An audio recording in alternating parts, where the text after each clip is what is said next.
My name is Hugh Huntington. I've done Qigong and Tai Chi on and off since the mid-70s. Began to work with one of your trainers about 4 months ago. Knew that things were moving inside of me that I needed to pay attention to, much like Boyd mentioned, working up here and kind of cut off from here down. I came here to work on a couple of major health issues, but I had a number of minor things that were kind of bugging me, but I thought, okay, keep a focus. And I've had two very sweet surprises, one that just completely caught me off guard. Several years ago, I got in some huge stress and developed a heart arrhythmia, wound up with a pacemaker. Depending on the level of stress I carry, I can feel my heart not literally skip a beat, but the impulse is so weak that you don't feel it in the jugular. It shows up on EKG as a weak beat. And what I realized yesterday evening was I'm not getting a weak beat. It's just very steady. And I think it's softer. It used to have kind of a bump, bump kind of feel to it, and now it's more like koosh, koosh. Whatever that means. I know my whole energy level's up. And I think the visualization that Mingtong put up here, showing the spine and some various parts of the body, I think that's been very helpful for me to be able to concentrate, getting purely out of my head and down into the energy of the chi field, down into my organs. The second came as a total surprise. I have an old injury in my neck, right at the base of my neck, C6 or 7 in the top of the thoracic vertebra, from playing football when I was 14.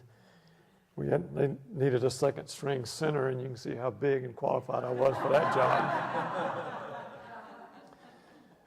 And so it's been uncomfortable for years, and lately it's bugged me, and it's bugged me really badly because I do a little bit of acrobatic flying, and it's very uncomfortable to pull 2 or 2.5 G's and have the back of your neck going, oh, you want to pay attention to what you're doing, not to your neck. Well, doing the sound healing during the week, and this kind of progressed, we'd all be bent over, and after a while I go, oh man, like I'd be feeling this in the back of my neck. And yesterday, we're, I don't know, a third of the way through the process, and something kind of went. I thought, wow, wasn't that interesting? And I went back down again, and in a few moments, something went crack, crack. I can now turn my head to the left, to the right, throw my neck back, and I have the most minimal amount of discomfort. And so right out of the sound healing, I get this thing that was way down on my priority list to be working on here this week. And so I really appreciate the depth of the sound that I can start to feel in my body, and I don't know how it releases what it does, but I'm looking forward to learning how it releases other tensions and other parts of my muscle structure, bone structure, and organs.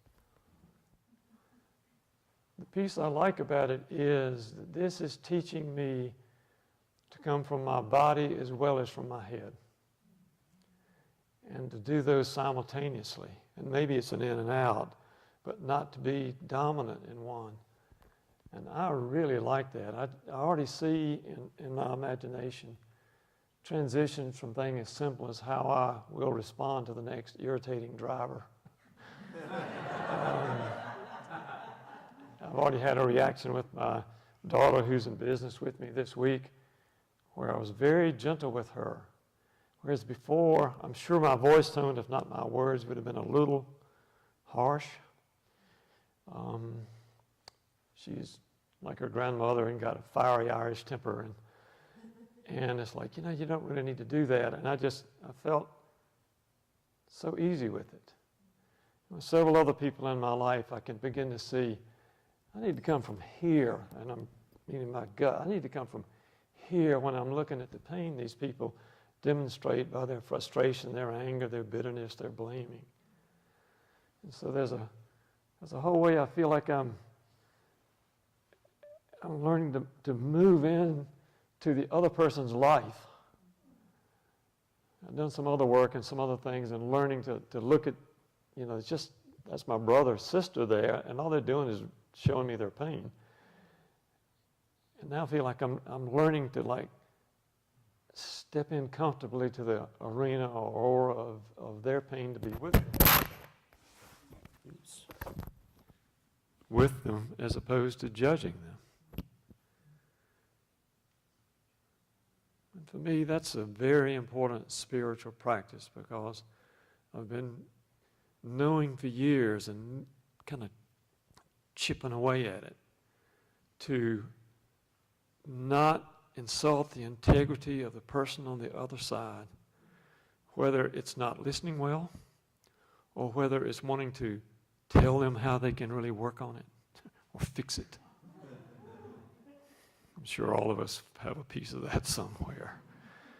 And it's in essence to hold them fully as a brother or sister on a journey without the kind of judgment I grew up with as a major defense system.